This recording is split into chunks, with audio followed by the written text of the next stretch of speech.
ടെക്സസിലെ മിന്നൽ പ്രളയത്തിൽ മരിച്ചവരുടെ എണ്ണം 100 കടന്നു. 28 കുട്ടികൾ ഉൾപ്പെടെ 104 പേരാണ് ഇതുവരെ മരിച്ചത്. സമ്മർ ക്യാമ്പിൽ നിന്നും കാണാതായ വിദ്യാർത്ഥികൾക്കും ട്രെയിനറിനുമായി തെരച്ചിൽ തുടരുകയാണ്. കെർ കൗണ്ടിയിൽ ഉൾപ്പെടെ ഇപ്പോഴും മഴ തുടരുന്നതായി കാലാവസ്ഥാ റിപ്പോർട്ട്.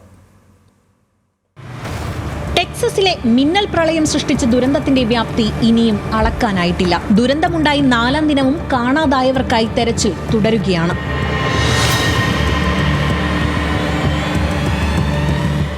ജൂലൈ 4-നുണ്ടായ മിന്നൽ പ്രളയത്തിൽ മരിച്ചവരുടെ എണ്ണം 100 കടന്നു.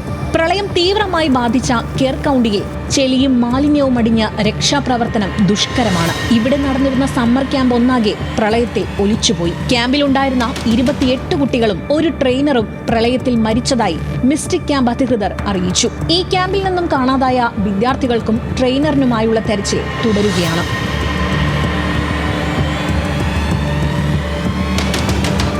പ്രളയ മുന്നറിയിപ്പ് നൽകുന്നതിൽ അധികൃതർക്കും കാലാവസ്ഥാ വകുപ്പിനും വീഴ്ച സംഭവിച്ചെന്ന് ചൂണ്ടിക്കാട്ടി പ്രതിഷേധം ശക്തമാകുകയാണ്. കാലാവസ്ഥ മാറുന്നത് സംബന്ധിച്ച് യാതൊരു മുന്നറിയിപ്പും നൽകിയിരുന്നില്ലെന്നാണ് കെർ കൗണ്ടി നിവാസികൾ മാധ്യമങ്ങളോട് പ്രതികരിച്ചത്. ദേശീയ സമുദ്ര അന്തരീക്ഷ വകുപ്പിൽ ട്രംപ് നടത്തിയ കൂട്ട പിരിച്ചുവിടൽ മതിയായ ഉദ്യോഗസ്ഥരില്ലാത്ത സാഹചര്യം ഉണ്ടാക്കിയെന്നാണ് വിമർശനം. മിന്നൽ പ്രളയമുണ്ടാകുന്ന സമയത്ത് NWS ഓഫീസിൽ ആകെ 5 പേർ മാത്രമാണ് ഡ്യൂട്ടിയിൽ ഉണ്ടായിരുന്നതെന്നും ആരോപണമുണ്ട്.